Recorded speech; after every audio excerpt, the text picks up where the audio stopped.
All right, what's up, people? Is the Wednesday night music video thing that we do where we watch the music videos.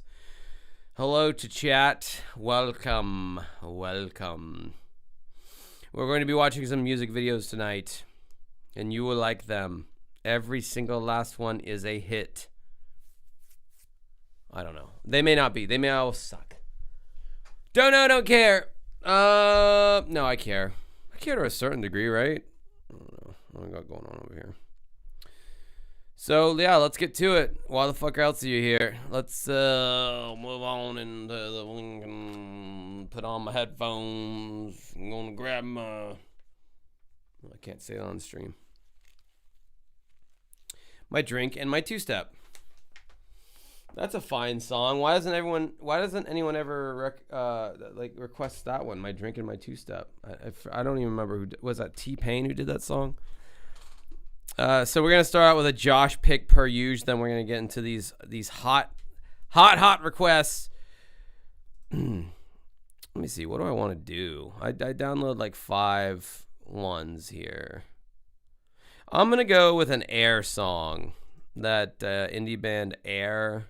I'm gonna go with that. Yeah. I want something with some soft edges.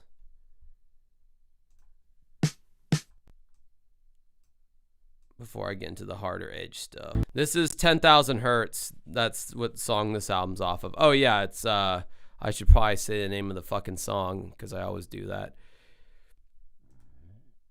Excuse me. Air. How Does It Make You Feel is the name of the song. Name of the song. I kind of had a little bit of a lisp there. Don't fuck with... Okay, there we go.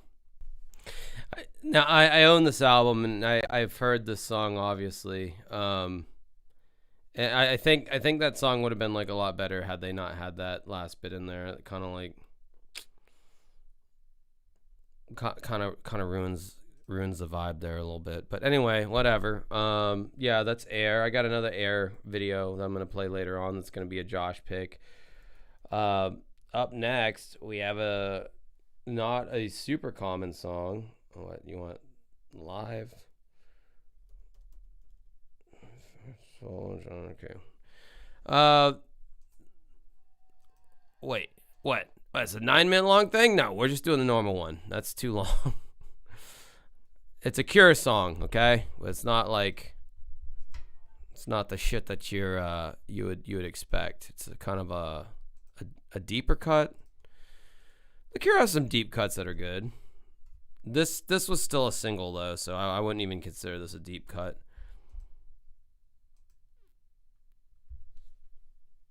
Yeah, no, I wanted a sleepy song because I just got done from my karaoke gig and I just heard loud music all night, so I wanted something more mellow. But as, you know, the night goes on, I'll get more into character, I guess. Into the character of wanting loud music, I suppose is what I mean by that. All right. Up next, we have The Cure, A Forest.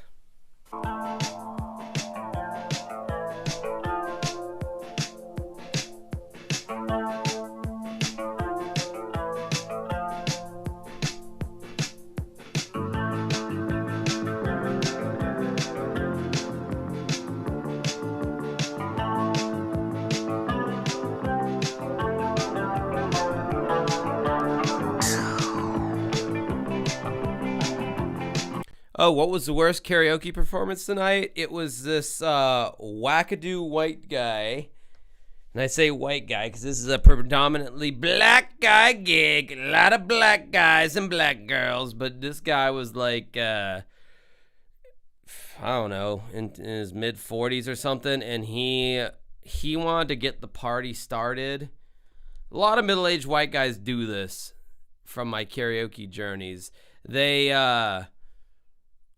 They know that they're way out of the age range of the crowd, so they feel that they need to go like over the top to compensate for that fact. And this guy did Feeling All Right by Joe Cocker, and he was like leaping like a frog. He was running all around. He's like this guy literally thought he was like Flava Flav or some kind of like hype man or something. He's like, everybody get up and blah, blah, blah. He's like giving the crowd all these commands, and nobody was like abiding these commands. And it was just really cringy in general. And those guys who have all that energy, they burn out really quick. They don't last the whole night. That guy was probably there for like 45 minutes. Like, that's why I never worry about those people who are like super high energy when they get on the mic. And they're like, all right, y'all, come on, get the fuck up. How we doing tonight, Jacksonville? Blah, blah. Like, I don't really worry about those people because, like, they're like a toddler. They, like, burn out. Their energy burns out. And they either leave or you see them, like slumped over on, like, a bench somewhere or a chair somewhere in the bar. Like, they get their little peak and they burn. So anytime I see people, it could be anyone. It could be young, old, white, black, Latino, whatever. Anybody who has that kind of energy, I'm just never worried about them. It's like, yeah, they'll tire themselves out. Don't worry.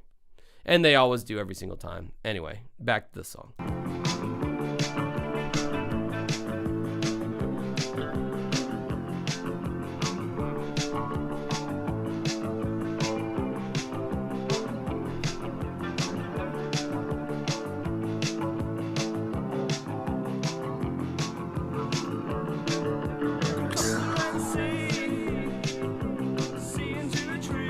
Is that Robert Smith? What? Is that right? Is this before they went like full on? I mean, I know this was before Disintegration, the Disintegration album. Did he used to look like that? Was he doing the whole new wave clean cut thing? And then they went goth, I guess. Wow.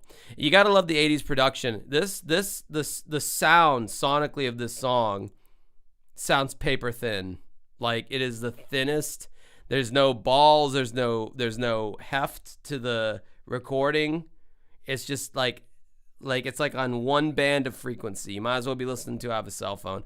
I don't know why they produced records like that in the 80s, but my God, they surely did.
Can we get any info on? It sounds like Robert Smith. Is that what Robert Smith looked like before he went all crazy hair type shit? Is this Robert? This sounds like Robert Smith. My mind gets blown. Like, someone had me play a Ministry song a couple Wednesdays ago, and it was way before they went all like industrial dreadlock kind of alt look or whatever, and it was something like this is a very buttoned up new wave thing. It's like, do they just all start out like this, and then this was a launching pad for them to get edgier or something? All right, well then this is Robert Smith then. Color Me Surprised.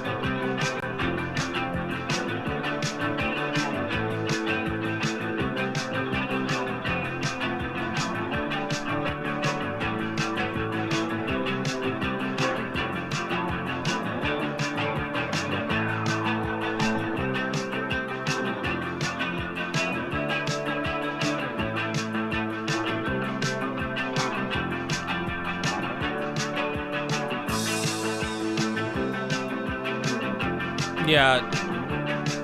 No, I definitely slept on Ministry. Like I cannot believe I slept on Ministry so hard. Like I feel like such a noob right now. Okay, so that was Robert Smith before they became the Cure that everyone knows.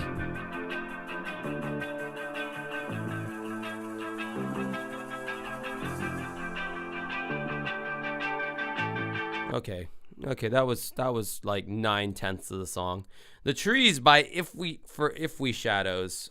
He donated off the chat or whatever, so YouTube wouldn't fucking get their greasy hands on my dessert.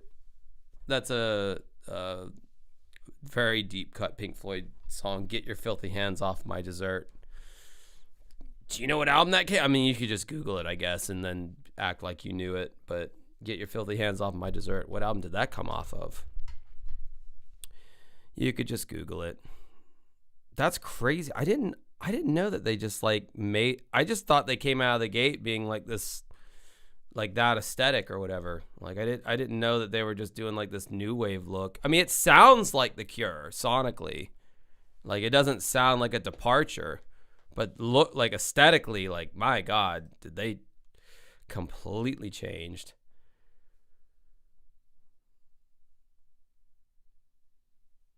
Yeah, but did you know that off the top of your head, a more ugly fish, or did you have to Google it? Snocky. Who's kidding you? I'm not calling you by that. There's like 7 syllables in your fucking username. I'm just going to call you Snocky. All right, up next we have Gagzuki, Quicksand, Die Alone. This is going to be so much louder, so I'm going to have to like lower the volume to not blow your fucking ears off. Okay, that's fine.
Yeah, I was gonna say I love the guitars. The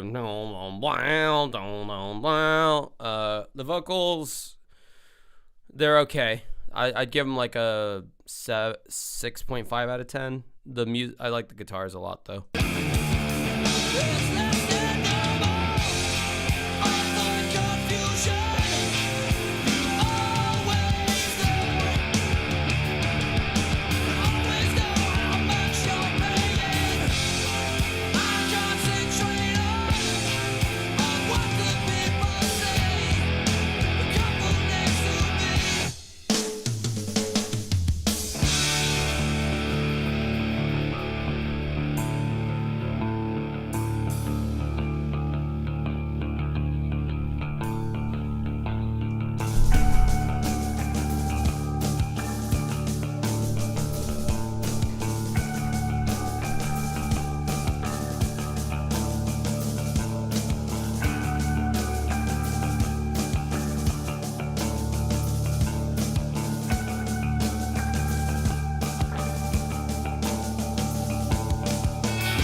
too much boring bass moments there. Okay, do something else. The bass player's not doing an interesting enough line to justify having that many bars of just don't down.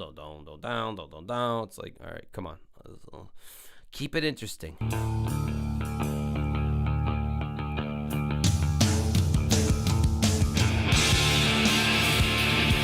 There you go. There you go.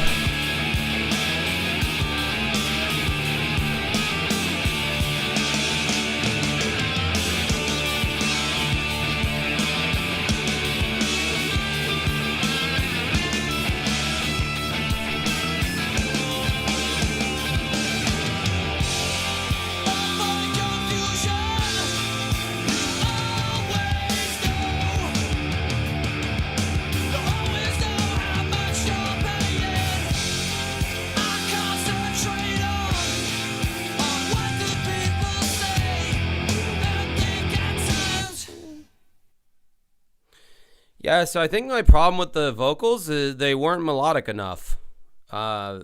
He had like 3 notes that he sang the whole song. It was like da da da da da da da da ba ba ba ba ba ba wa ba ba ba ba. Like he was playing around with those notes rhythmically, but yeah, it wasn't very melodic. But the music was really good. So there's that. Up next, we have Amy Noble, Susie and the Banshees, Happy House. I've not heard this song by Susie and the Banshees. I do like me some Susie and the Banshees. So I'm excited to hear this song because maybe you're turning me on to a hidden gem. Hey guys, Metal Jesus here. I am so excited to play for you guys some hidden gems that, I don't know, I just feel like a lot of the 80s goth / industrial / whatever you want to call it, it gets overlooked. So I'm here to turn you on to some hidden gems. Stick around, let's take a look. I do know me some Susie Sue though. She a fox. Well, she was. She's probably old as fuck now, but she was she was prime rib back then. Wow. So what's up with me saying prime rib lately?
I like that synth hook. That's a good hook. I like that.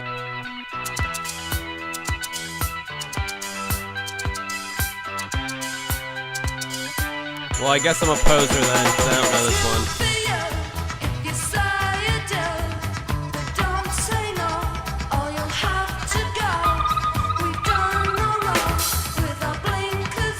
You know, okay, I just have to chime in here. as someone who's filmed many music videos, I've filmed my own, and then I've had directors that I've hired to film my music video, like twice, and then all the other ones that I did myself. What's funny, the musicians I can see is playing the exact bass line, exactly how it goes. Nowadays, how fast they cut and edit music videos differently now. Everything's got to be fast, fast, fast. If you see a performance scene, it's probably going to be for 1 or 2 seconds. You never really see in modern day music videos, and you can watch any modern day music video with a band. They don't hold on to the musicians fast enough to where your mind can even perceive if they're playing the right notes or not. So basically what they say is like, bring the energy physically with your body, but don't worry about playing the right notes, because nobody is going to be able to decipher if you're playing the right notes or not. But of course, back in the 80s, they had these much longer shots on the musicians. So like, really the drummer nowadays is the only one who needs to be on, because you can tell if a snare hit isn't a snare hit or a crash isn't a crash. But as far as what the guitar and bass is doing, you can literally be playing completely wrong. It doesn't matter, because that they edit, and I edit, because I know that's like kind of the industry standard now. You edit so fast that the band shot is like 2 or 3 seconds, and then it goes on to another scene. In the 80s, though, they didn't. I don't know. They were still. It was a developing art form. They hang on these musicians, and a lot of these musicians were like, oh, I'm doing a video, well, I'm going to play my part, damn it. I'm not just going to pantomime like a phony. But it's like, no, you kind of have to pantomime like a phony, because that's how you shoot a music video. But yeah, so like, he's actually playing this shit like they're live in studio right now, and they just don't do it like that anymore. I don't know if anybody found that interesting, but I said it.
I'd say the only thing interesting about that song is the guitar work, the dun, dun, dun, dun, dun, dun, dun, dun, dun, dun, dun, dun, and then all the overdubs that he did with it sounds like a rotary type effect on the guitar, like a Leslie speaker, gives that rotary sound. That was the most interesting part about the song. That was a weaker Siouxsie and the Banshees song that would not have necessarily turned me on to that band. But whatever. I got my opinions. You got your opinions. Guy over there in the corner that's watching me this whole time in the shadows, he has his opinions. Up next from Mike Anderson, we got Astronoid Love Weapon. The only thing I could find by them outside of just the audio is it's a live performance. So it's a live performance. The operative term here is that don't suggest a song that doesn't have a music video, or at least a live performance. Like, don't suggest a song that's all it has is the video or the song itself, because now we're just sitting there staring at a static image and listening to a song, and I want it to be a little bit more entertaining than that. So we're watching the live performance of this. This is Astronoid Love Weapon.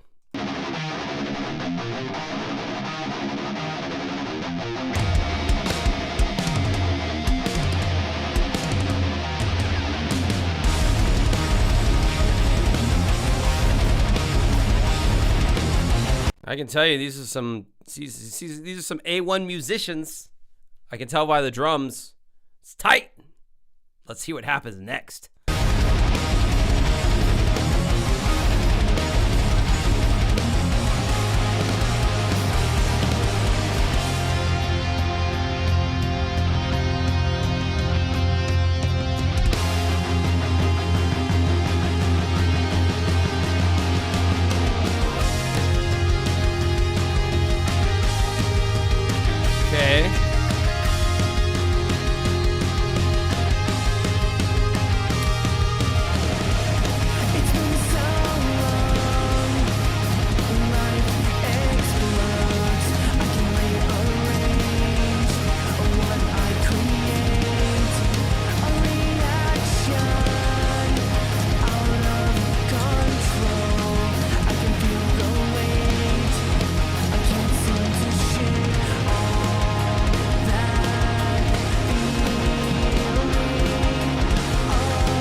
Fucking loving the synth in this song, by the way. Even if the synth wasn't there, it would still be different than your typical metalcore song, because they haven't come in with like the screaming yet or anything like that. So I already like that, but I'm loving the synth on top of this.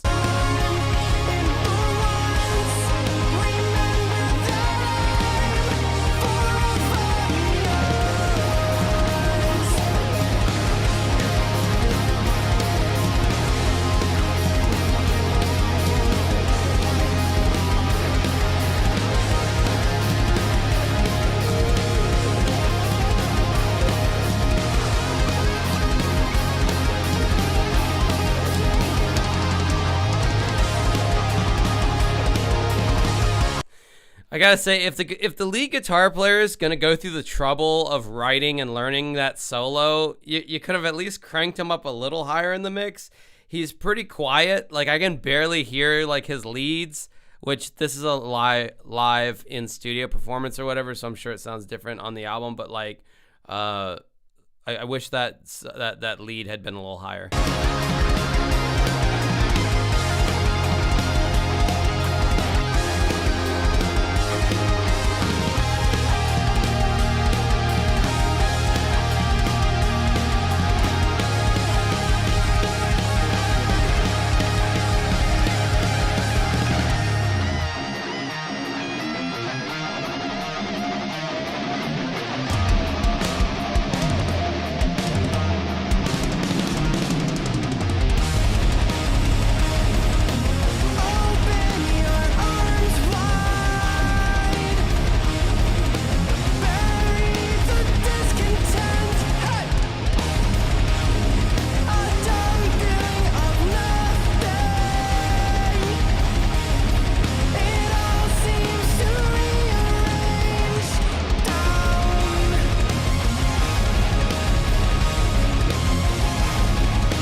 Yes. No, that was good. I like that. I like that. I have no notes. That's like, I don't know. I hate comparing bands, but that's what everyone does, right? You know, so it's like, that's Coheed and Cambria if they were less annoying, because Coheed and Cambria kind of annoys me. Mike Anderson poses an interesting question here. Josh, any insights on why a band wouldn't have vids for their new music? They don't have any videos for their last album like 6 months ago, all live from the studio. So the first thing that I would do is I would go to Spotify, Astronoid. I would see if they are signed or if they're independent, because that really kind of tells you everything you need to know. Okay, they have 22,000 monthly listeners, so they're probably signed to an independent label. It looks like, you know, I'm like looking at their photos here and all that. They look pretty elaborate. God, I hate it when bands' bios on Spotify like have to. It starts off with creation should feel like a moment of self-actualization, full potential and promise become for. I hate when band profiles start out like that. Give me the nuts and bolts, man. I ain't gotta write a fucking novella here.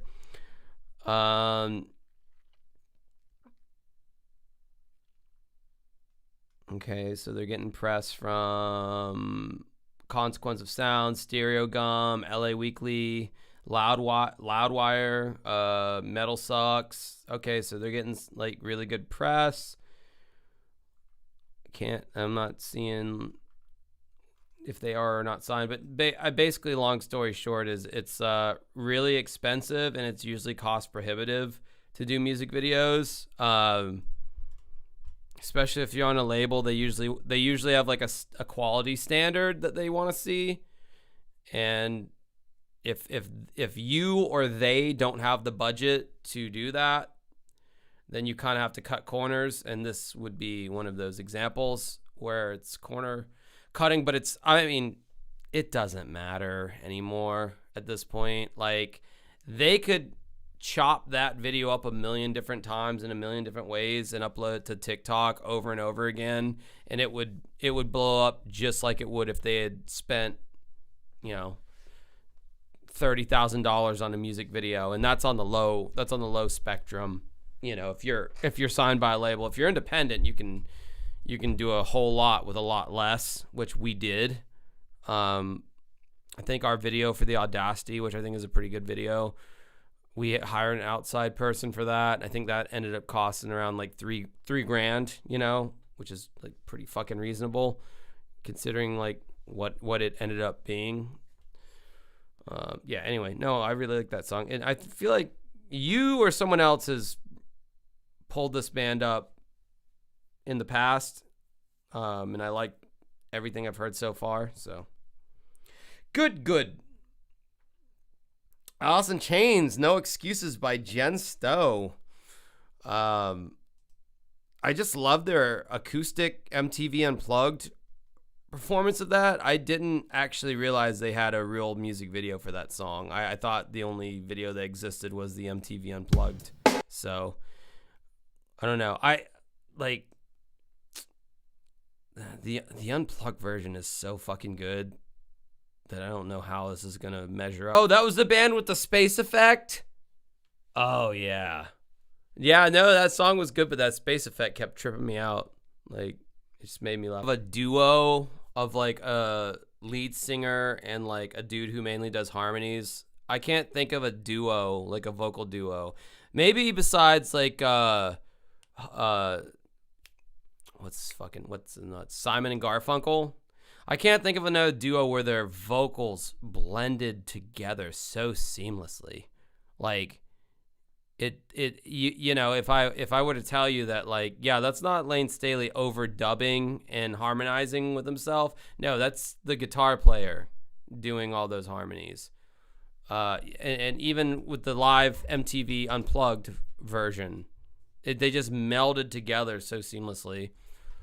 And yeah, I think Simon and Garfunkel is like one of the only other duos I can think of where their harmonies just fucking blended together perfectly. And it's not even like their vocals were that like similar. Like, Jerry Cantrell has a very different sounding vocal than Lane Staley, obviously. But somehow, when they got their new singer, William Duvall, when they came back from their, long hiatus with Black Gives Way to Blue, it still somehow sounded like Alice in Chains. And William Duvall doesn't even really sound all that much like Lane Staley. But Jerry was the glue that held it together. Jerry Cantrell, that drum beat is really good. That rhythm is very unorthodox and very song fucking rocks. There's just no denying it. Thank you for the audacity for suggesting one of my own songs. Appreciate that. Doesn't go unnoticed. While I have you guys, my brother got me hip to the Claypool Lennon Delirium experiment. I already knew about it, but he texted me today when I woke up, and he's like, "This is the best thing that Les Claypool's done in a long time," and gotta agree. Oh yeah, I did want to say that video sucked. The video did not do that song justice. The song is amazing, but the video had nothing to do with the song whatsoever. It just was 90s fluff. But and I don't know what this video is gonna look like either. It looks like it's some cheap animated thing. Could be cool, but the song, I want you guys to hear this song because I heard it earlier today. I was like, wow, this kind of is the best thing Les Claypool has done in a really long time with John Lennon's kid, I reckon. I don't know if it's Julian Lennon or is there a Billy Lennon? No, there's not a Billy Lennon. Whatever. This is anyway. Yeah, I should probably tell you the title of it in case you want to check out for yourself. This is the Claypool Lennon Delirium Meat Machines. Is this one?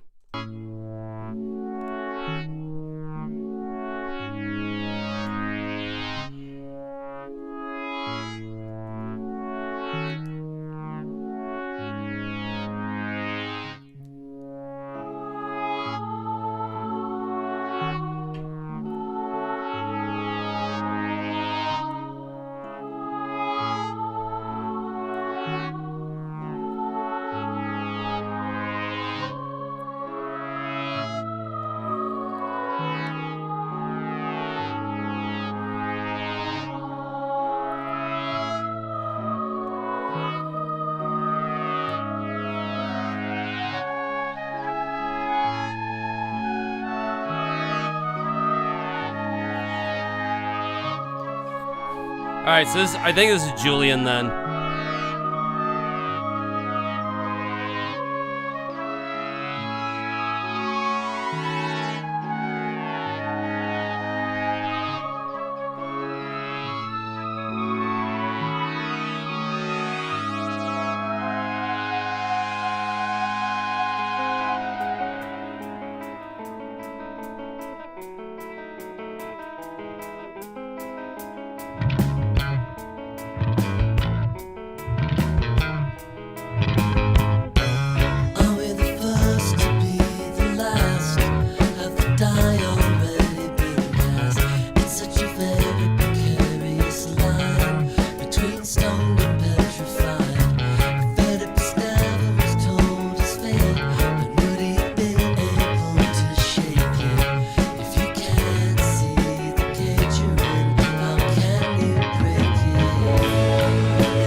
hate the Spotify, they have those video clips for Spotify now when you play a song and they'll have like this is just a loop. I hate that they did that, but whatever. Too busy rewriting history to see what tomorrow brings. Too busy pretending to be clean. Can never say what you're really thinking. 'Cause if you question their beliefs or assumptions, they'll dismiss.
Yeah, that video is definitely what you call a cost-saving measure. It's like, oh, we just need like a 10-second loop that we can just, yeah, they put up there as the quote-unquote official music video, which I think is a little deceptive on their part. That was not a music video, but whatever. Yeah, pretty cool. I'll be seeing them live, I think in June. Les Claypool's doing this crazy thing where he's doing Primus, he's doing the Frog Brigade, and he's doing the Lennon Claypool Delirium Experiment or whatever the fuck it's called. Obviously I'm mainly there for Primus, but I like the stuff he did in Frog Brigade to a certain degree. They covered the entire Animals album by Pink Floyd live, which was like right on point. But yeah. Up next we got Amy Noble, Killing Joke, Adorations. So that's what, got some Killing Joke in our lives here, who Nirvana totally stole from. If you want to listen to a song that Killing Joke has called The 80s, and then listen to Come As You Are, and you want to tell me that those riffs aren't like, I did a whole video on this shit where I compared, and Nirvana were friendly with these guys until they took legal action, and then all of a sudden Nirvana's like, oh, we never heard of Killing Joke, we don't know who they are. It's like, yeah, you did, because you stole that riff. Like, it's so it's just way faster in the Killing Joke song, and they just slowed it the fuck down for the, anyway.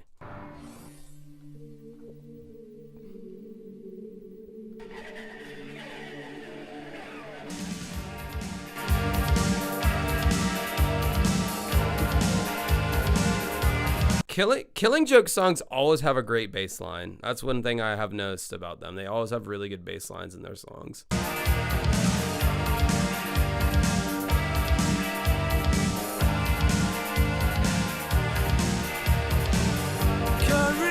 and cowards move, heroes to ecstasy. Welcomes of war and wounds, vigilant victory.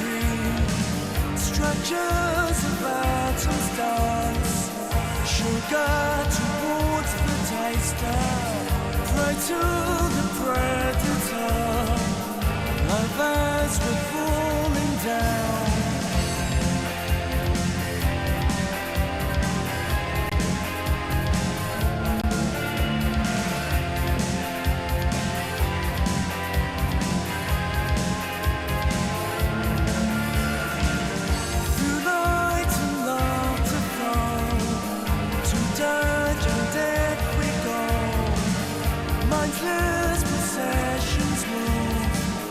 Lanterns of burning towns, welcome to pray and feast. Blizzard or sorrows found, rhythm and random moves, and waves of revelations.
Let every act be sacred.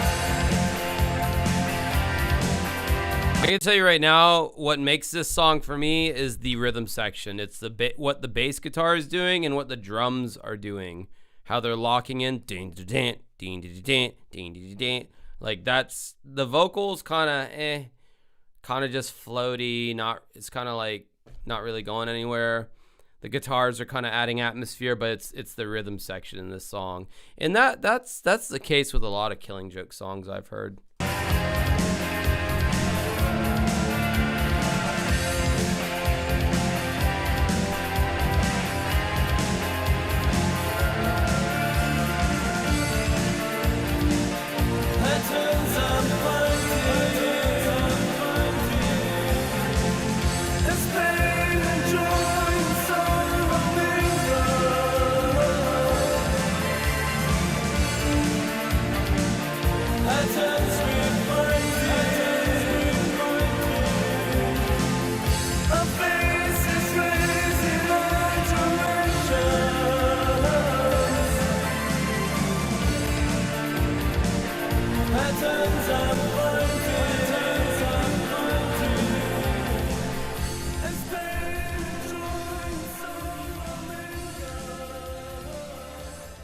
All right, so I'm going to walk away, not because I have to pee or anything. That's not why I'm walking away. It's because I want you guys to reflect on that song and pray about it.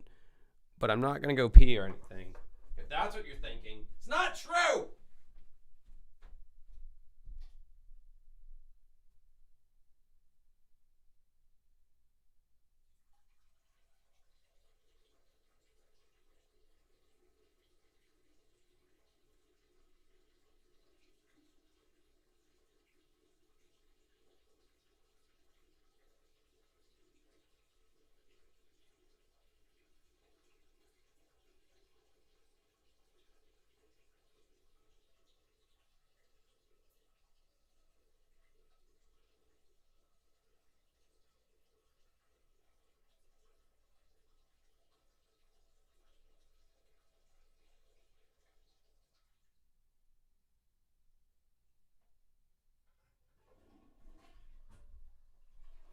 I didn't wash my hands, but the chat will never know.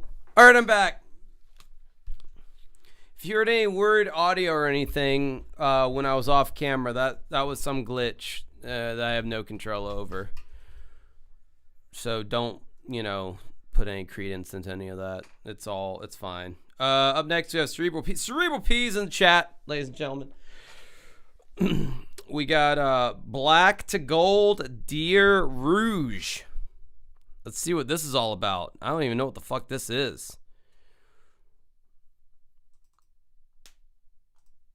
Oh, it's a big boy video. We gotta lower this definition down here a little bit.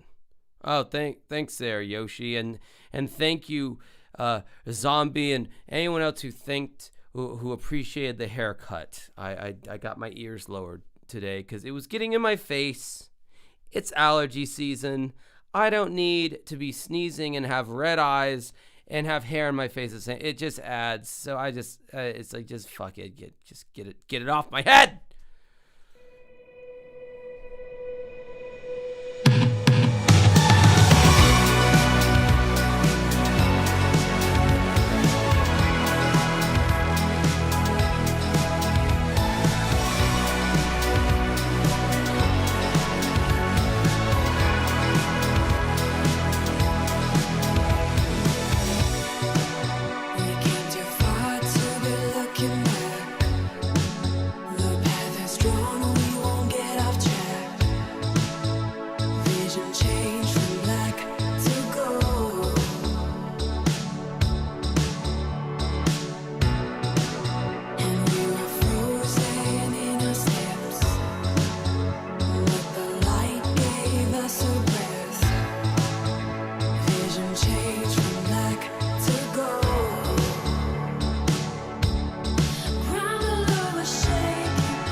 Yeah, whoever is the synth composer in this band's doing some great stuff here. And some great synth work.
Is that 11 from Stranger Things?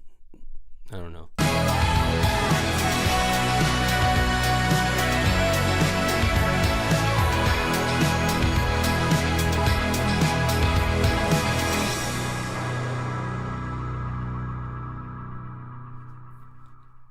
I enjoyed that. I got no notes.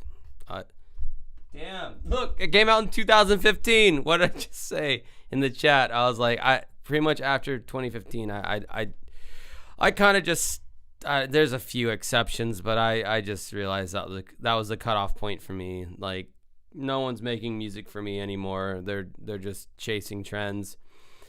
All right, up next from Amy Nebel, a Bauhaus song. I don't even know if I might have heard one Bauhaus song. She's in Parties. So apparently this was the Goth Mecca band.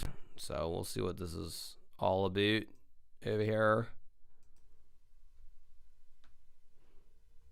I was 8 years old back in 2015. Don't tell me shit like that. Makes me depressed because I was like drinking and partying, and well, I'm still drinking, so what's really changed? No, I was quite an adult in 2015. Shit, I started my YouTube channel in 2015. So you're an 8-year-old kid and I was just starting my YouTube channel. What do you think about that? A little weird, eh?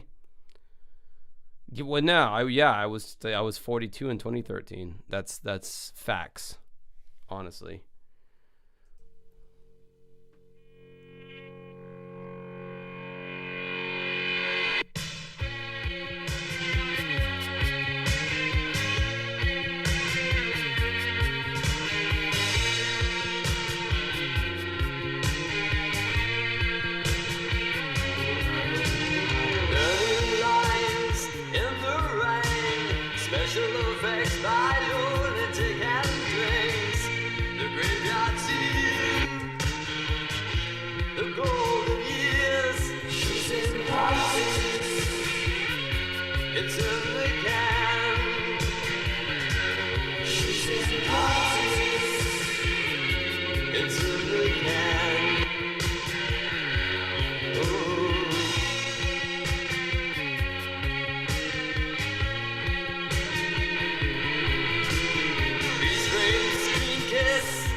These were the goth spokespeople.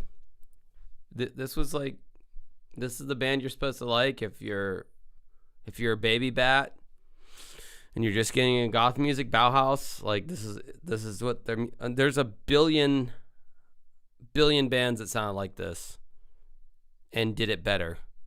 I don't know. That's just me.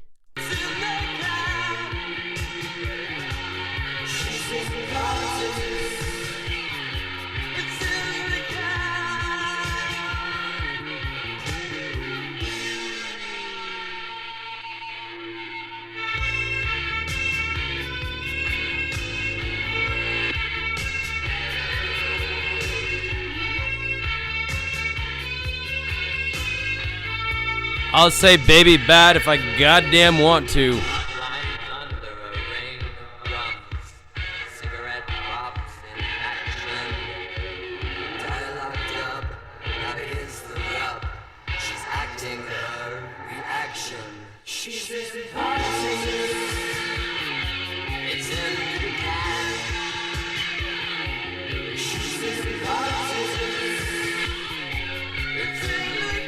Yeah, he kind of does look like M. Bison a little bit, I'm not going to lie.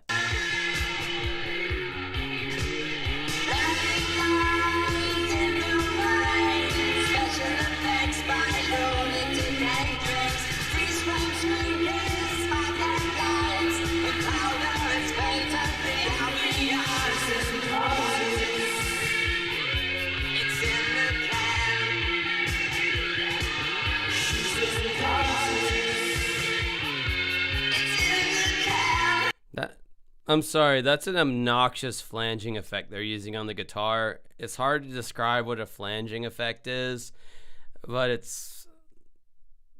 Yeah, I'm about to try to describe it, and I just said it's hard to describe. I don't know, the best example is if you, like, take a sheet of paper and you do like this, and you kind of do, like, you kind of hear it's like a swirling effect, I guess, is like a flanging effect. And they use the fuck out of that on that guitar, and it's like really obnoxious. And to my ears, at least, I don't know. Everybody's different. Yeah, I don't care for that. But you know, it was the Wild West of this genre in the '80s, so everyone was trying different things. And Depeche Mode won. Depeche Mode won. They won the gauntlet.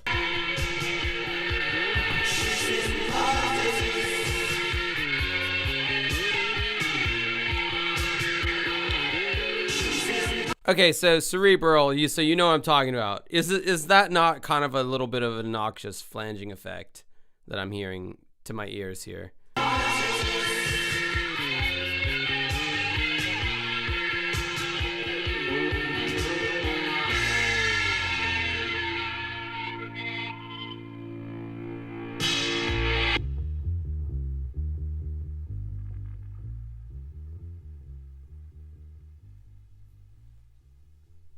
Yeah.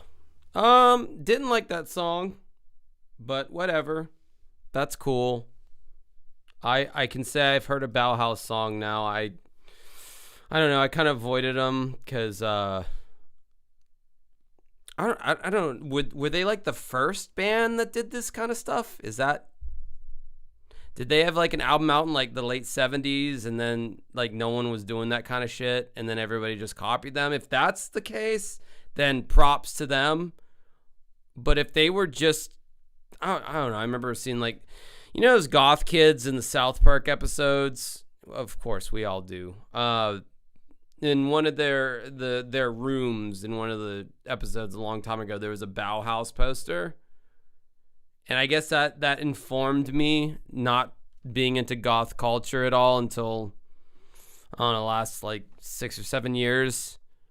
That like they're one of the people to watch or people you should know about if you fuck with goth culture or goth music at least. All right. Anyway, up next we got Mike Anderson. He wanted to hear one of my things. This was the video I was talking about earlier. We paid like, I will say we paid $3,000 because we did. But as far as the audience members that you will see, I had to make a Facebook invite. I had to do the whole like, hey, we're shooting a music video. We need you here from this time to this time. There'll be pizza. There'll be water. That's free. All you have to do is show up and be enthusiastic. Yada, yada, yada. So I had to do a lot of legwork too, even though we already paid the director guy, producer, whatever. And he did a good job. So the A scene is us performing live, and then the B scene is us at one of those smash rooms. I don't know if you have these wherever you're at. Basically, it's like a room where you can just smash the fuck out of anything. You know, they give you the gear, and also glass doesn't fly into your eyes and shit like that. They're super fun. Great idea for a first date, I would think. You could see how aggressive your partner is when they get angry. So B scene was Smash Room, A scene was us playing live. This venue that we recorded this in does not even exist anymore, sadly. Rain Dogs and 5 Points in Jacksonville. None of these band members except me and Ari are still in the band. The girl bass player was only with us for like a year. Trey, who's still one of my best buddies to this day. Best buddy. He just doesn't really want anything to do with like being in the music industry in any official capacity, so he just plays drums for fun. But he was in the band at that point. So anyway, yeah, we're gonna watch The Audacity by Dancing with Ghosts.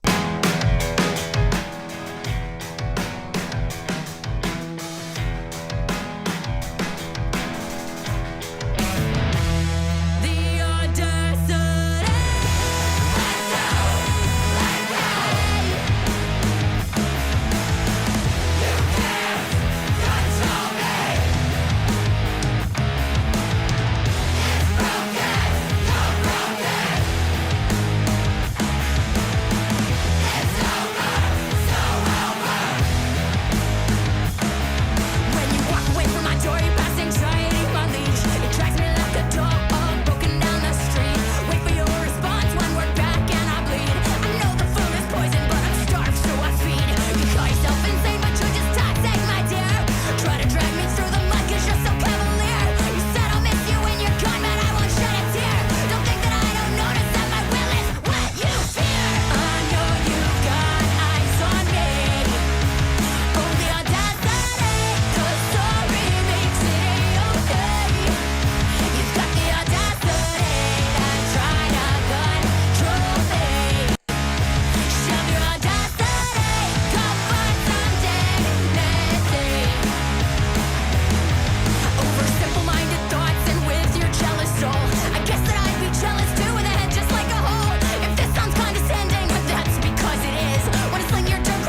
Well, that was that video.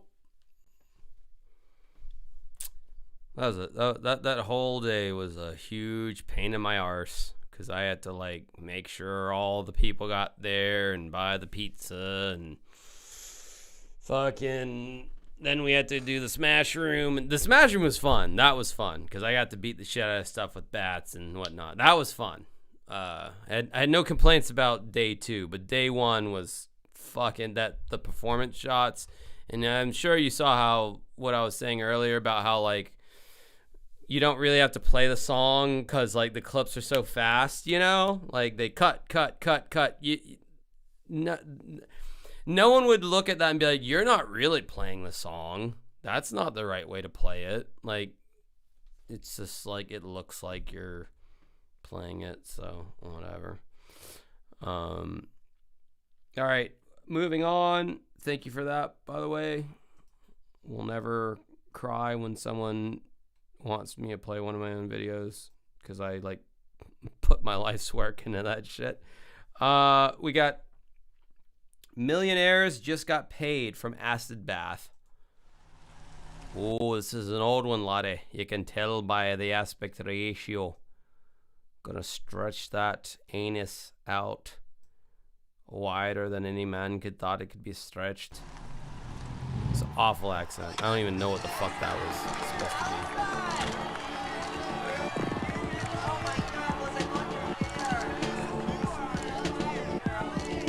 Welcome to my life, fucking VIP. You see, I see you looking at me. High roller on the side, got them drinks racing high. My attacks is my guy.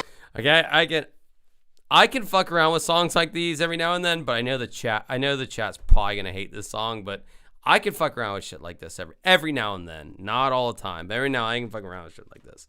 I know the chat's gonna be like, this song's garbage. This sucks. Let's take it to the sky. Heli raising how your boy's blowing at myself. While he's grabbing on my ass, up and forward getting trapped. And my five's not sweet, bitch, we can't beat me. We got 5 boys each, ho, you know me.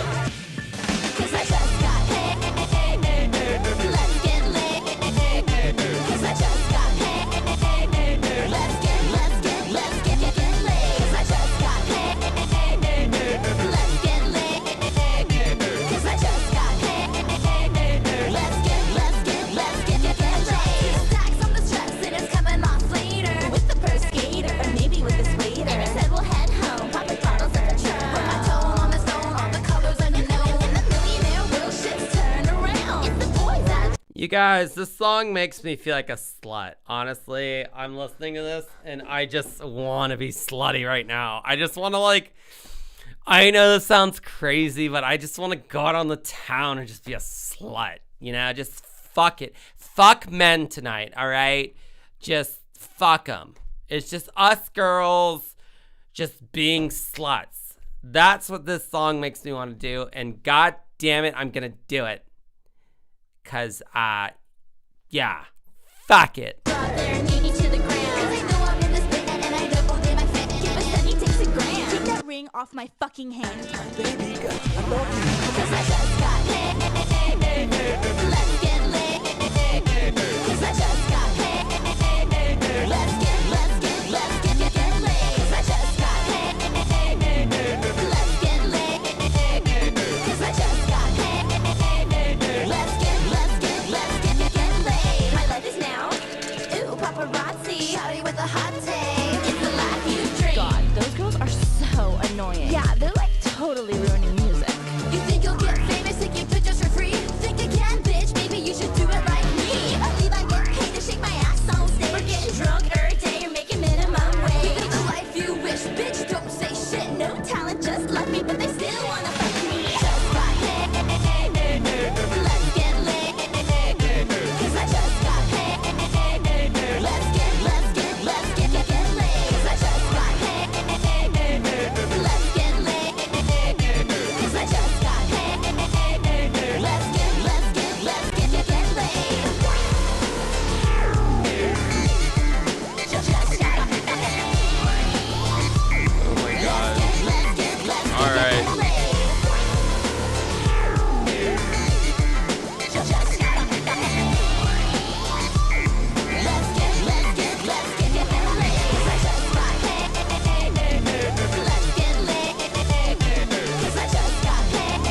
All right, well, that's like 4 minutes of your life that you'll never get back. Sorry about that. I'm not sorry, actually. I encourage people to be diverse in their song selections.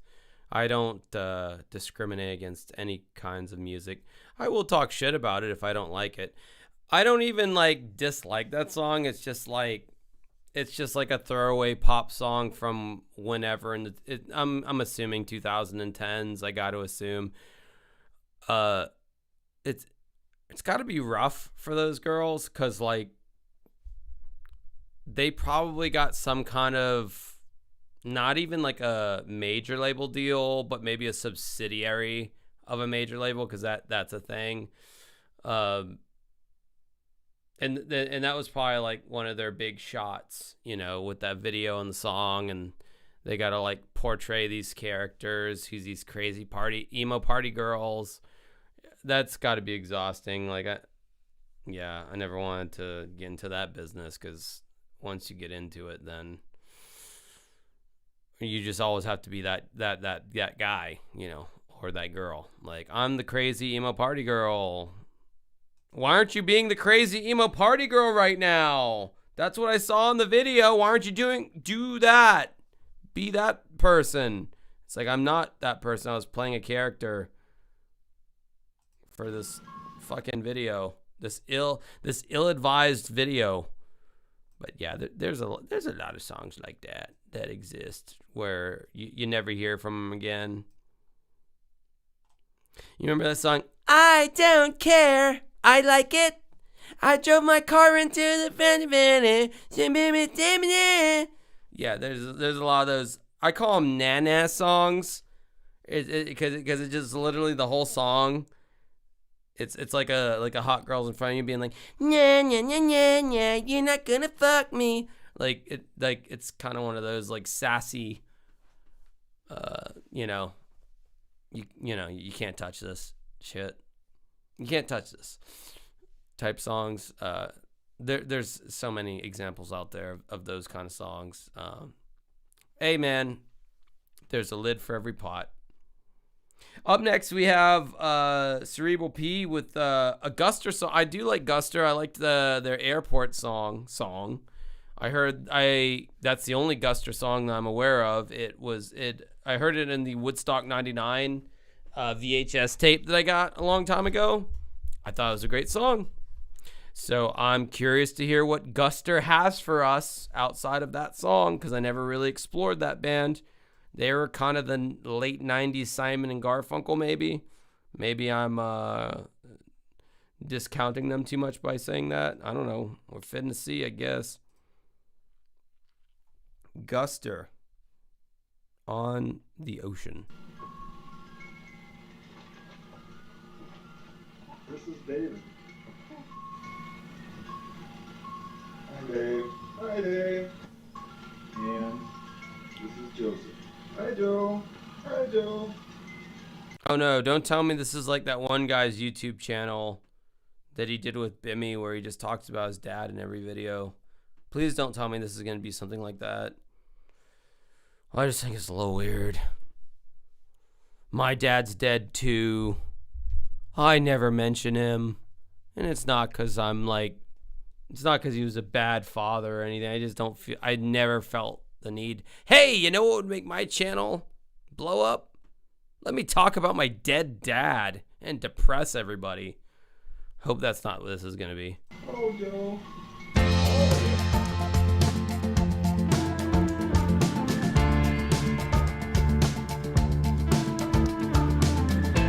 Okay.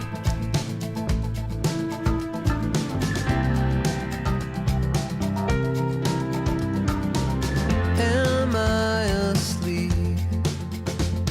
Is this a dream? Oh my God, what have I done?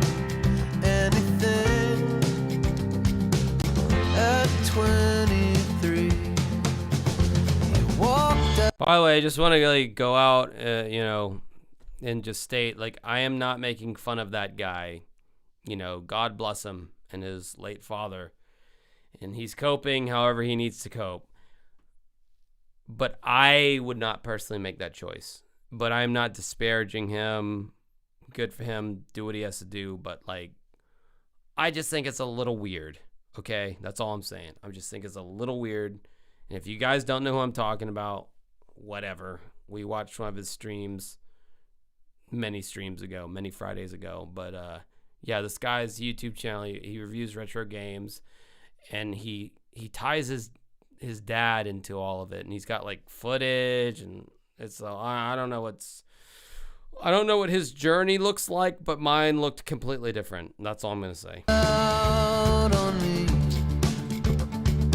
Oh my God, where have you gone? Anyway, on the ocean.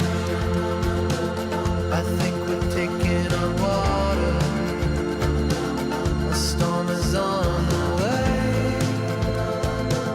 But I will hold on anyway. 10,000 leagues under the sea. Oh my God, what have you done? Anything? 29 years I've wandered around. There's no beauty here, no emerald town or shout aloud. What will be forgotten? Everything on the ocean.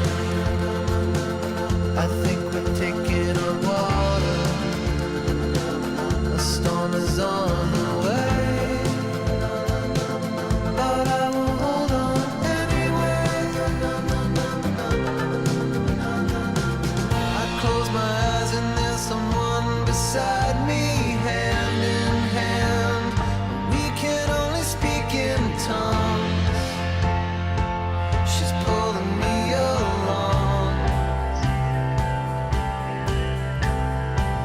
Following down a trail that comes behind me. My head's in her hands, but everything it still feels wrong. This isn't what I thought. So can I just go home?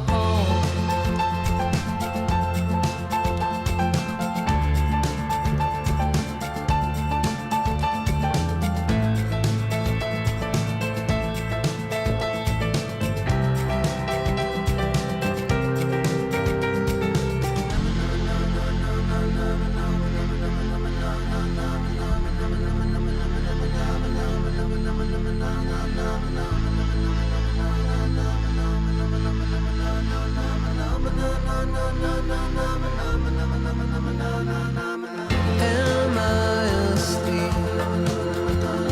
Is this a dream? Oh my God, what have I done?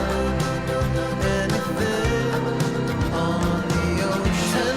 10,000 leagues. I think we're taking a hundred. A storm is on the way. Oh my God, where have you gone? Anything on the ocean?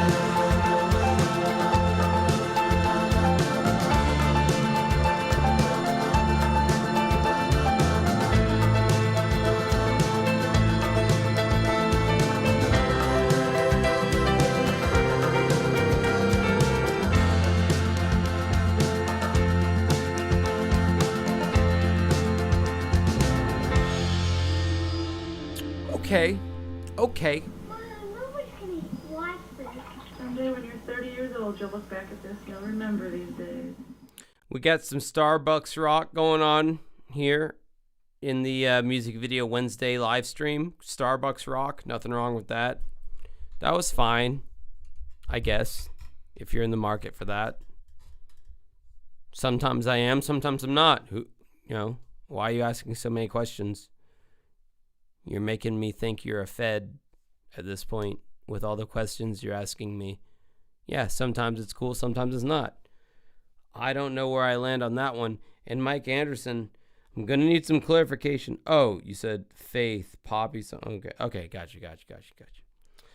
Well then, yeah. Well, we should probably. Okay, well before we do that one, because I done fucked up through mechanical errors and error 404 not found, page not found, a bunch of different explanations and conciliations and shit. That's a word. You don't have to look it up. Just trust me. We're gonna play a Josh pick, and then I'm gonna make things right.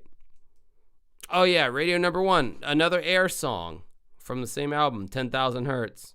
10,000 Hertz Legend. I'm sorry, that's the full name of the album. This is radio number 1, which I believe features the vocal stylings of one closeted Scientologist.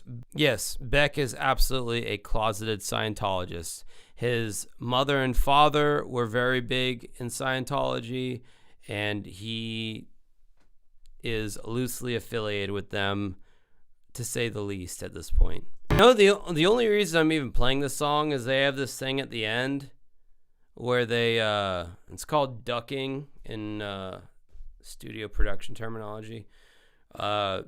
This, I guess, radio vocal comes in. It's like this thing, radio number 1. And it, like, ducks all the, which it squelches, which is another fucking term.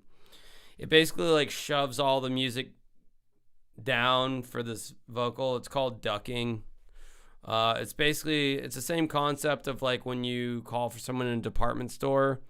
You know how they have the music, whatever you want to call it, playing over when you go to a department store, pharmacy, whatever, and then they page someone, and then the music gets squashed. That's called ducking. They do that in this song, and I thought that was kind of cool. They do that towards the end. That's really the only literal reason I'm playing it. I've never seen this video. I just enthralled in the music video I was watching. I forgot to download the thing I was supposed to fucking download. Faith. Okay, gotcha. I almost need my fucking glasses at this point.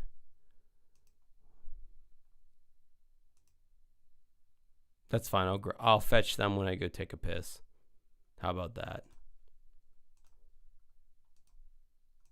Is that a good deal? Is that a steal of a deal? Yeah, no, Air's really cool. I forgot that Air was French. So when I was saying that France pretty much is a useless country as far as the arts go, musically, I forgot Air. I included Daft Punk, obviously, but Air should be included in that. And Michel Gondry, the esteemed music video director / movie director. He's done some really, Eternal Sunrise. I always fuck it up. Eternal Sunrise of a Spotless Mind. That was Michel Gondry. Be Kind Rewind. That was Michel Gondry. A lot of videos. The music video for Everlong by Foo Fighters. Michel Gondry. Any Daft Punk video you'll ever see is probably Michel Gondry, because they have a very close, working relationship, obviously. The French Connection. The French Connection. That's a movie that exists.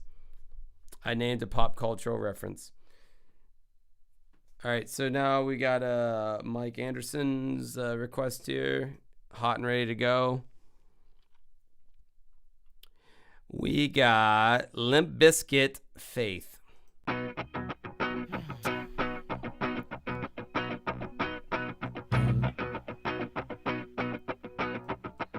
Well, I guess it would be nice if I could touch your body. I know not everybody has got a body like me, but I gotta think twice before I give my heart away. And I know all the games you play, 'cause I play them too.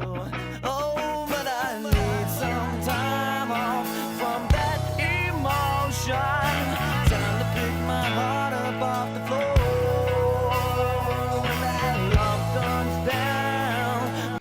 You know that Korn, who stupidly collaborated with Limp Bizkit back because like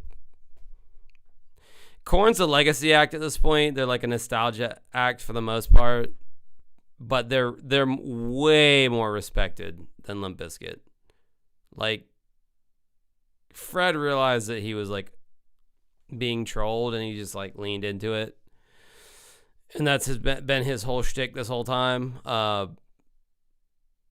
But yeah, no, there was a time when this was unironic, this whole bro, shit, and a lot of people liked it.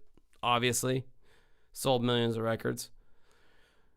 And yeah, literally, like, I think Jonathan Davis of Korn, the lead singer, he was talking about doing like some 10th or whatever anniversary, whenever Follow the Leader reached, which would have been in 2018, whenever it reached its 10-year anniversary, he was like, yeah, there's a lot of songs that are really bad off that album that we just really don't want to play. And I think by a lot, he only meant All in the Family, because that was the song that featured Fred Durst, and it is a very cringy song. I completely understand why, which is funny because like that was like their big record, right? But there's like, honestly, that was the only weak song off that album that I can think of. Maybe you guys can think of other weak songs off Follow the Leader, but I think All in the Family was like probably the worst thing. And what's funny is Jonathan Davis did a feature on Limp Bizkit's, I believe it was a Significant Other. Yeah. But his feature, because he's a singer, he's not a rapper, he never pretended to be, his feature was way less cringy. So Limp Bizkit can celebrate that anniversary all the live long day and it won't make a difference. But man, All in the Family was pretty fucking bad. And you know what? I might play that song after this just so you can hear for yourself. Without devotion, well, it takes a song, man, baby. But I'm showing you that door. Run, gotta have faith. Gotta have faith. Gotta have faith. Gotta have faith, baby. Oh, you were at the Family Values tour for this? You gotta tell me what the Rammstein experience was like. This was before they blew up big in the U.S. You gotta tell me what that was like, because I know they were on that tour with Orgy and Ice Cube and all that. Like, I gotta hear some personal recollections of that shit. I know you're asking me to stay. Say PPP to get away, 'cause you're giving me the blues. Baby, you remind me of the words you say. Can't help but think of yesterday, and another who tied me down to the love of one you. Before this river becomes an ocean, before you pick my heart up off the floor, when that love comes down without devotion, well, it takes a strong man, baby, but I'm showing you that door. I gotta have faith. Gotta have faith. Gotta have faith. Gotta have faith. Get the f*** up.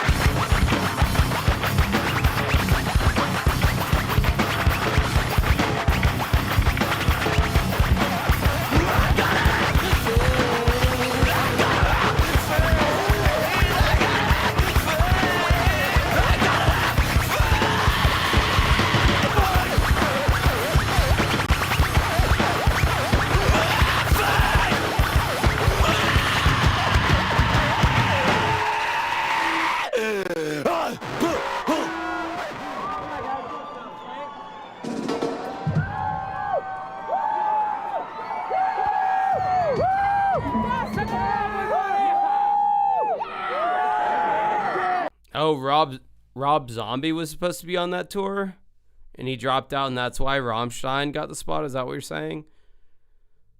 Damn. Well, you got lucky, my friend, because Rammstein barely ever comes to the United States, because they don't need to. They're big everywhere. They don't need the United States to, they could sell out fucking anywhere. I love that about them. And I love that they never did an English album or anything like that. I mean, yeah, every now and then they do a song where like they'd sing like a hook in English or whatever, but they speak in German, like, and they're still very successful. Love that for them. So speaking of the Family Values tour and All in the Family, I feel like it's only appropriate that I play that song, and it's from this tour. If it fucking downloaded. All right, what the fuck did they label this shit? Okay, they label it as Limp Bizkit. This is not a Limp Bizkit song. This was on Korn's album, Follow the Leader. If I can find a fucking thing over here, with my ass. Once I start getting all these videos that pile up, it gets harder to find the song. Where's it at?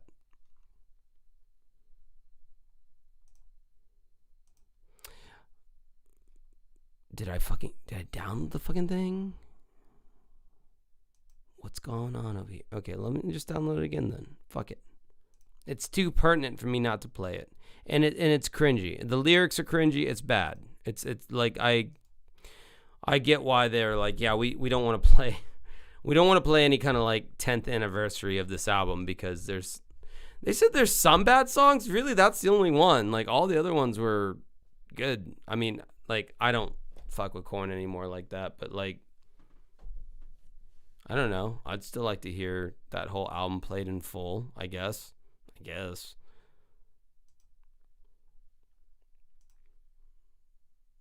All right, let's see. Okay, I got it now. Yeah, so this was when they were so tight, they would appear on stage together, right? Family Values Tour, 98, 99. This was 98.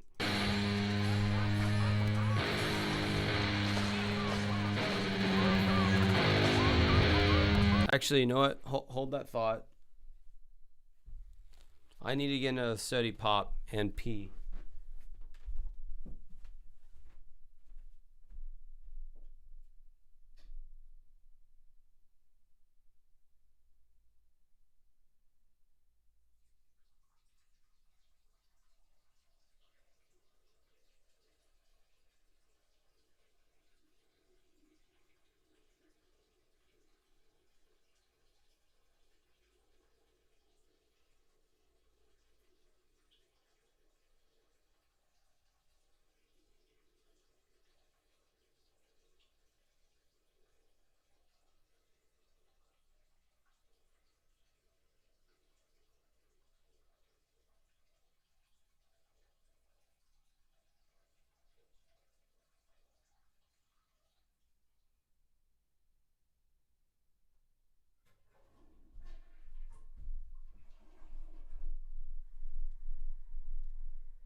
Oh my God.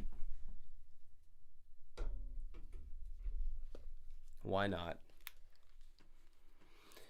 All right. So here's the All in the Family song that I don't know if you'll. It's a live version, so I don't even know if you'll be able to hear the lyrics or not. But trust me, they're quite cringe.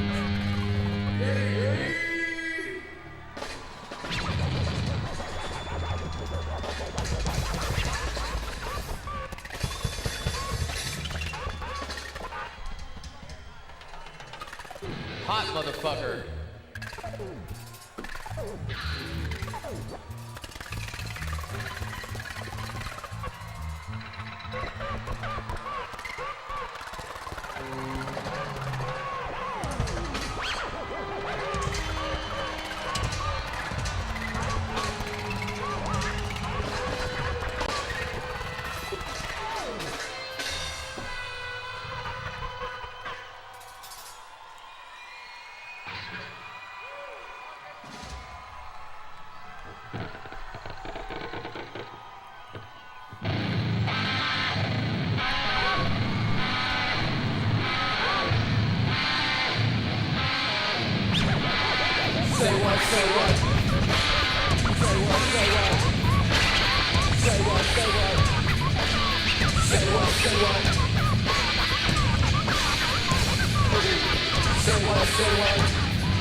Oh, I miss when David Silverio was still the original Korn drummer. John Otto's a badass drummer.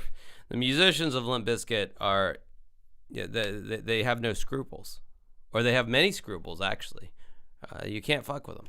They're top notch. Fred Durst ruined it. I mean, that's everyone's been saying that for a long time, but like it's true. It really is true. The musicians were great. The music was really good, but he ruined it with his vocals.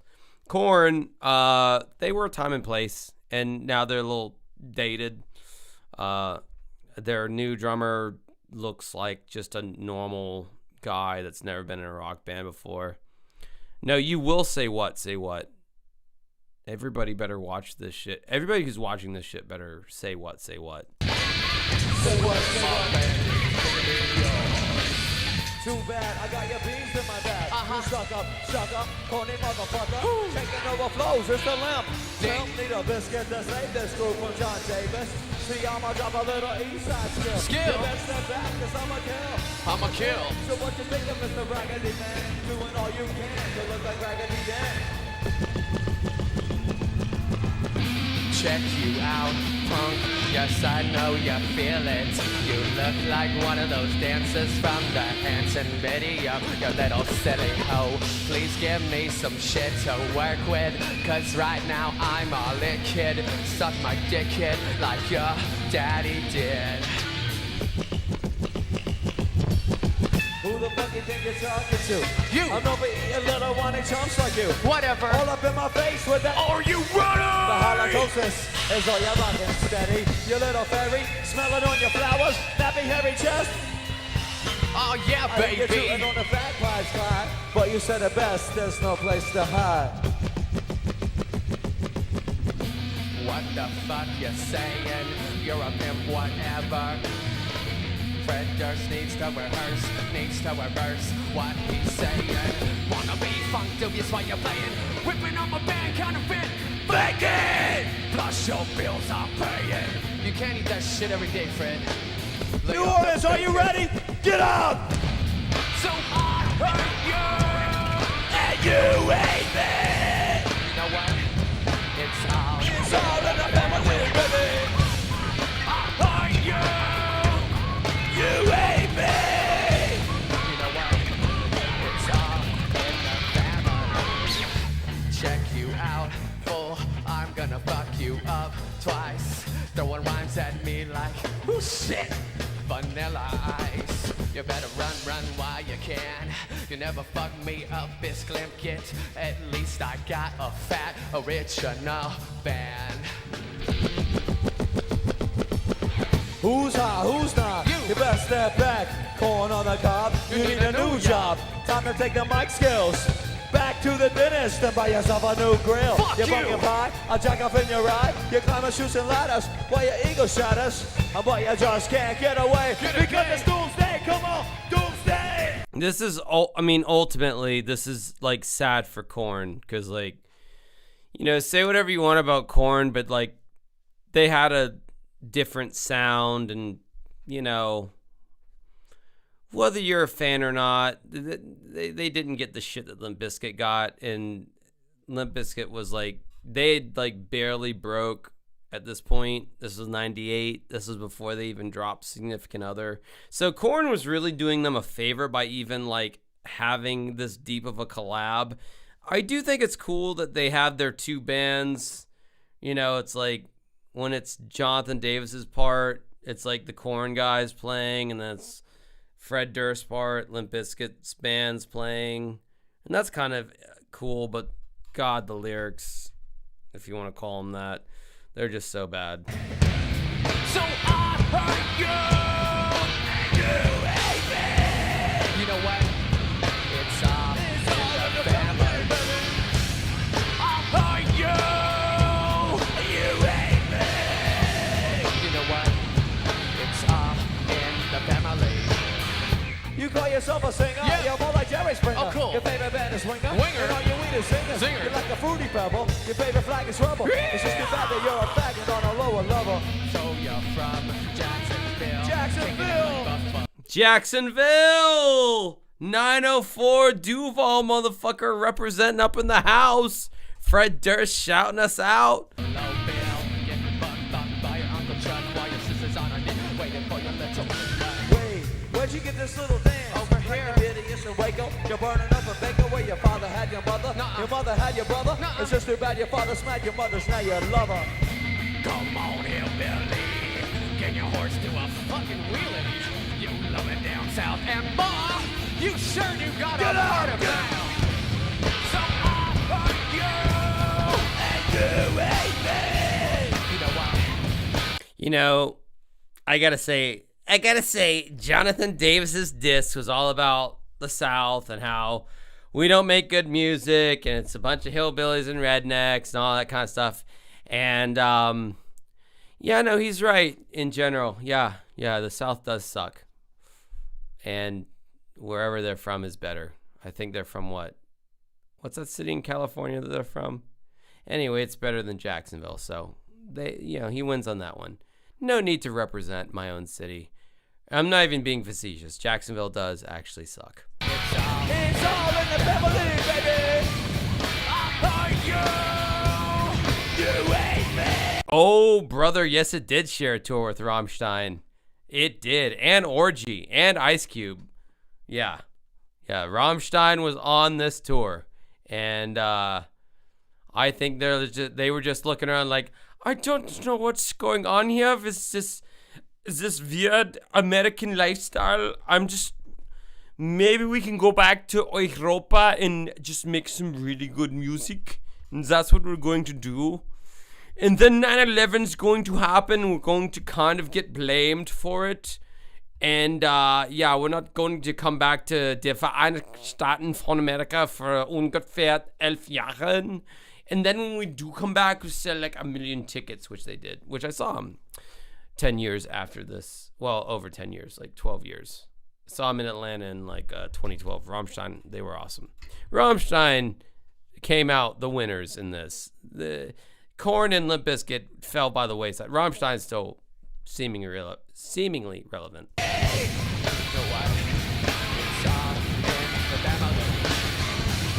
I love you.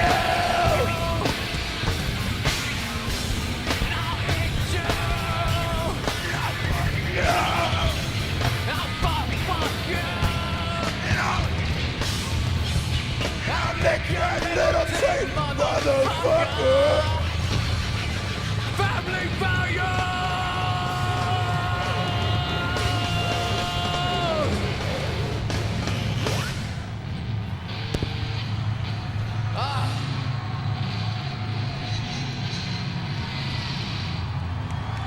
Yo, but I will say though, like in my tiny little microcosm, in my tiny little region of the United States, it is fun when you're friends with another band and you can kind of do shit like that. Not that cringy, obviously, but we've done shit with like other bands that we were like friendly with that like, you know, had like a following of their own, and like that's always fun to do that. So like I understand the camaraderie and the funness that can be had from that. But looking back, it's probably not going to age well when you do stuff like this.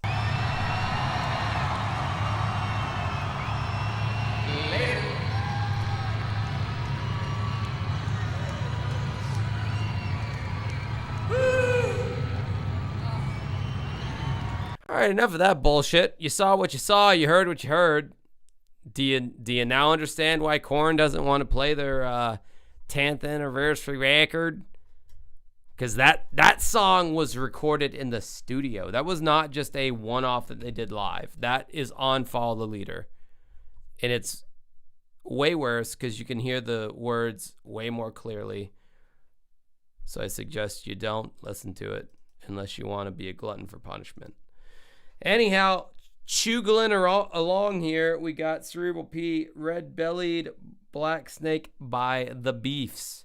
The Beefs sound like something that happens to me when I have too much my body. I'm not even trying to make a joke here, though it may be funny. Too much refried beans. I got The Beefs. Pretty fucking hardcore. Smells like a public restroom. The stench is nearly unbearable. But that doesn't take away from this band that we're about to watch. If I can Man, stop playing around. You play too much.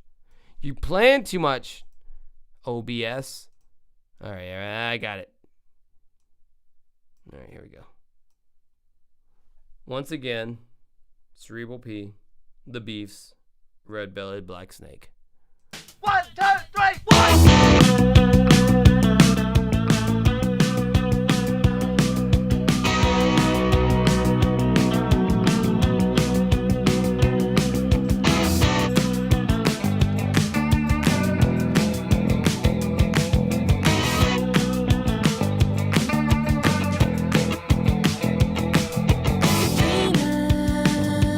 On a Sunday afternoon, I've got the best part of the day up my sleeve.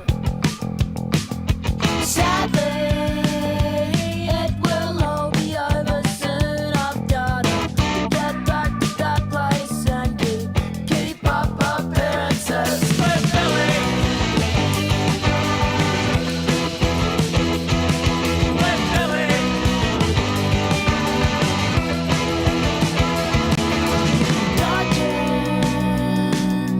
dodging out of you, I feel like ducking. Yeah, when I hear this, I think to myself, production. I'm thinking, was this remastered? And if it wasn't remastered, who was the engineer who recorded this? Because they did a really good... If this is not remastered, the engineer did a really stellar job. I'm sure whoever the engineer was is a well-known engineer because they did a good job recording this from a studio standpoint. If this wasn't remastered, which I don't feel like it was. Cover in my sleep.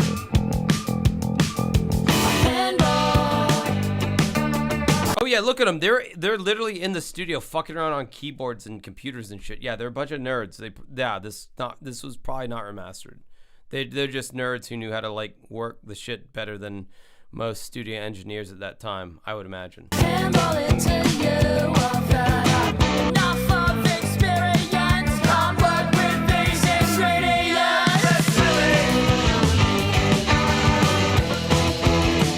I've got a red belly black snake in my mind, and I'd like to invite you, but I think it might bite you. I've got a red belly black snake in my mind.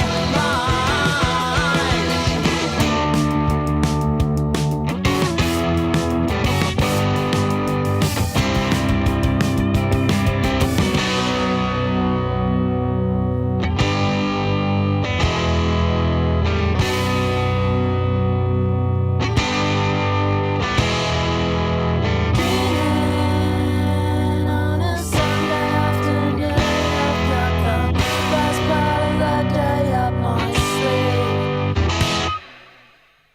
I've got a red belly black snake in my mind. I've got a red belly black snake in my mind, and I'd like to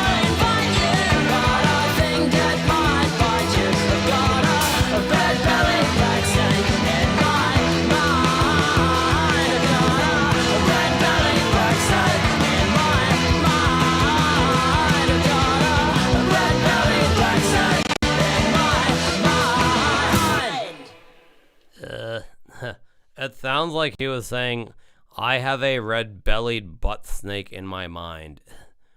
I guess that's cool. Huh.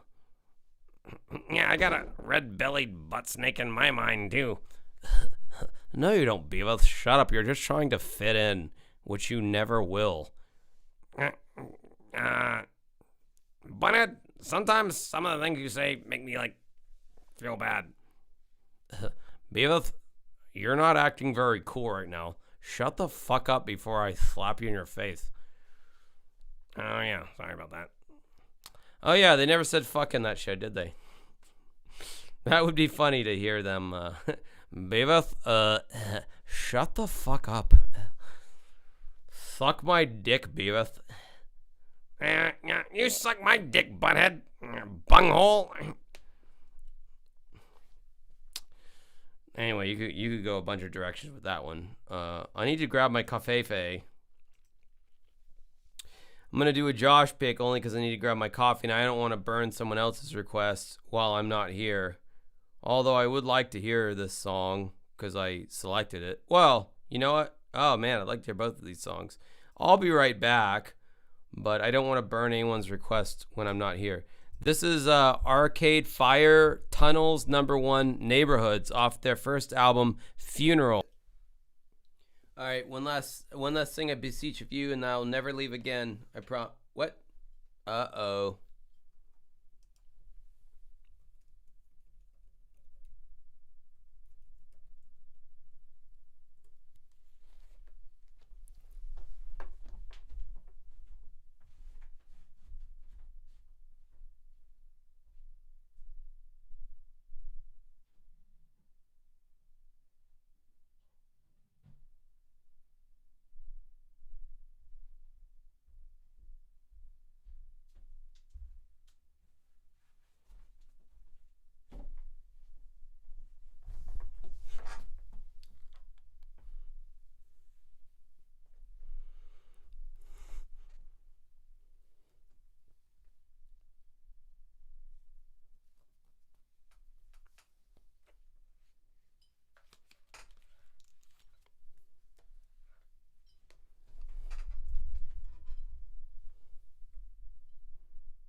Oh my God.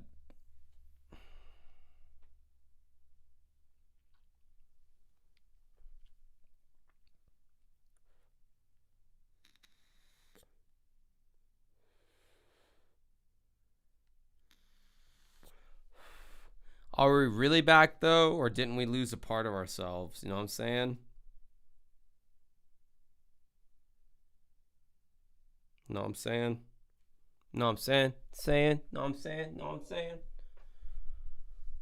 All right, good.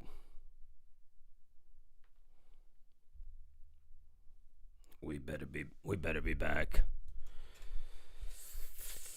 Yeah, I gotta wear the glasses every now and then. Every now and then, I guess I age, my vision gets shittier. Yeah, it gave me time to grab my glasses. So what we got now is Jen Stowe. We got some Veruca Salt. See there. No, it's not that one. It's Volcano Girls. Duh. What other songs do they have?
What?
Oh my goodness.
Heyo, welcome back.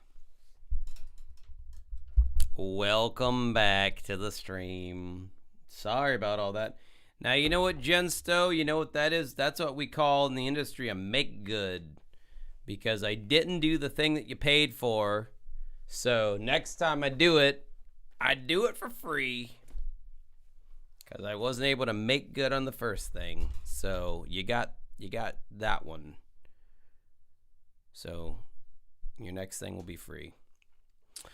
All right, because YouTube's being a fussy little bitch right now, we're going to do this last one from Omega Jaeger. I'm assuming it's a German pronunciation there. If not, it's Omega Jagger. It's a Jurassic 5, Work It Out. Man, I haven't heard the name Jurassic 5 in a hot minute. Old rap group. So we're gonna do this one, then we're gonna call it a night. It's on me. It's 3:30 anyway on the East Coast. You guys need to go to bed. So let's hope and pray that this one isn't a make good as well. It might be. If it is, then you know. That's what I figured. Omega Jaeger.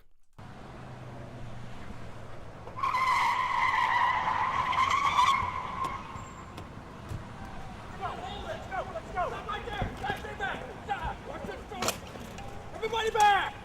Get down! 1, 2, 1, 2. Don't stop your dreaming. Let yourself float upon an ocean. We can work it out. We can work it out.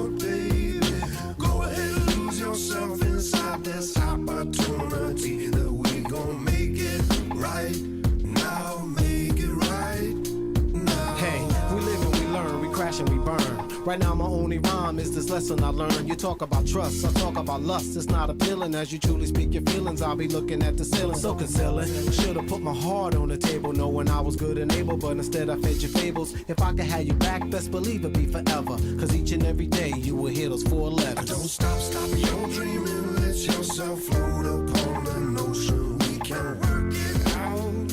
We can work it out, baby. Go ahead and lose yourself inside this opportunity that we gon' make it right now. Make it right now. Hey, these are different times, but we feel the same pains. The blood of mankind's running through the same veins. We fight to make it right. Some would say remain tame. Same crimes, even though the names change. And we like different minds working off the same brain. Passengers on different cars, stepping off the same train. In the end, making it right's the main aim. Different parts of the picture highlight the same frame. Don't stop your dreaming. Let yourself float upon the ocean. We can work it out. We can work it out, baby. Go ahead and lose yourself inside this opportunity that we gon' make it right now. Make it right now.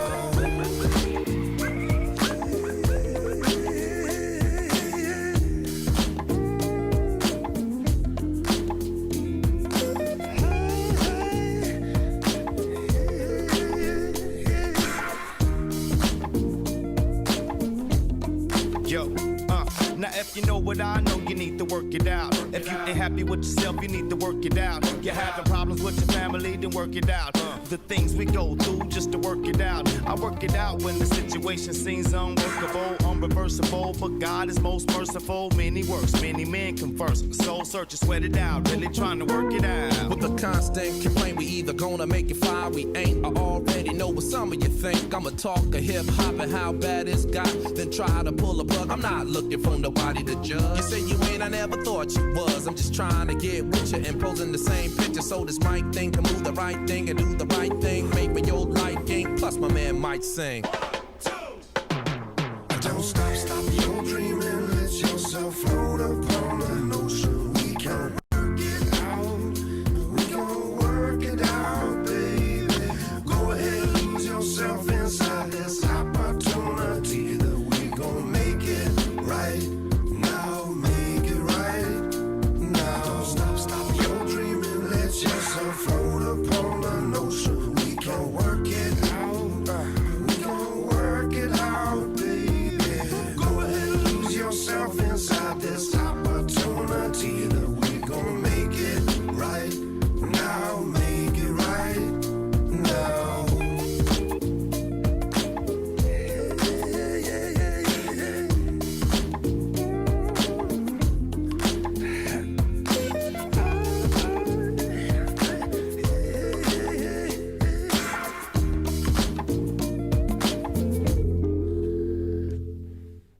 There's this like period in the early 2000s where Dave Matthews was literally collaborating with everybody. He was trying to do like a solo album, which he did. He like collaborated with like the Blue Man Group and I guess Jurassic 5 and probably many others I'm not thinking of right now. But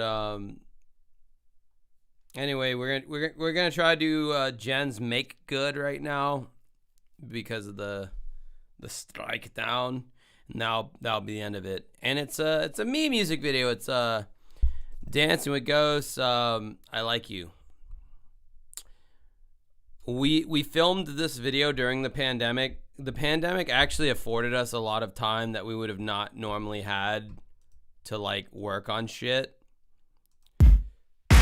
And we got a lot of work done. Like we got a freakishly large amount of work done during the pandemic because we had nothing else to do. What I wanted to not do was, and a lot of bands did this during this time, they all like wanted to like self-congratulate themselves on like this video was recorded during the pandemic of 2020, or they like there was like some British rapper who like shouted it out in his rap. We're going through a pandemic right now.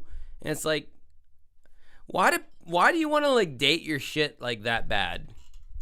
That was my thought. This video was recorded during the lockdowns. That's why there's so few people in the video. It's probably just me and Ari, if I think about it. Might be like 1 or 2 other people. But like, at no point, even at that time, was I like, let me put a little chyron at the end of the video where it's like, this video was recorded during the 2020 pandemic. It's like, why do I want to do that? I don't know why. That was such a silly move for so many bands to do that. Why do you want to remind people of like a really like shitty time in the world? The world, not even in just the US, everywhere. Like, why would I want to do that? So like I made sure to not include that in this video. But anyway, this is the video. This is a Josh directed, Josh shot, Josh everything video for our song I Like You, which I also recorded and produced. This whole thing's me with a lot of help from Ari. So here we go.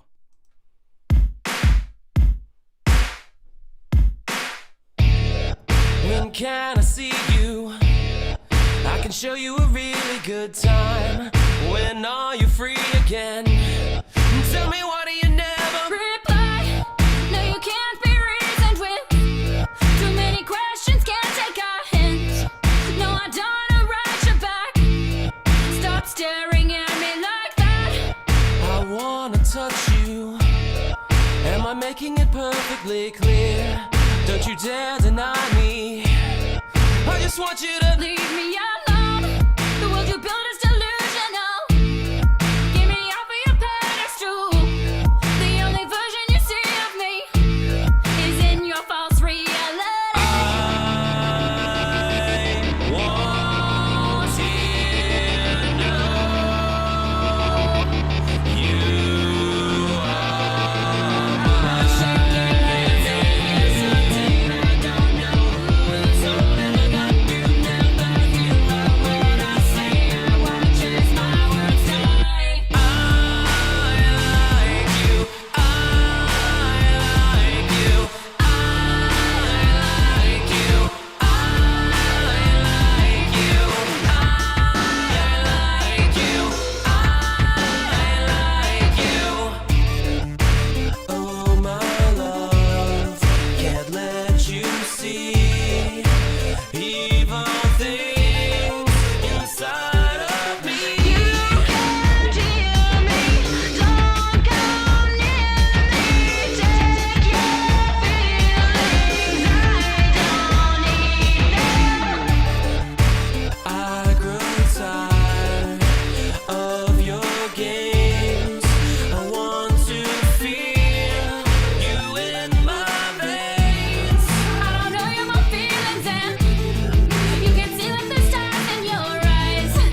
Oh, and then she killed him, and he's dead now. All right. That was a fun stream. I had a good time. I don't know about you guys. I had fun. From the high desert, this is Coast to Coast AM with your host, George Norrie. Please feel free to call in with any of your questions, conspiracy theories, or remarks regarding this broadcast, whatever this is, live stream. There is no call-in number anymore. Anyway, have a good night, you guys. Until next time, I'll talk to you later.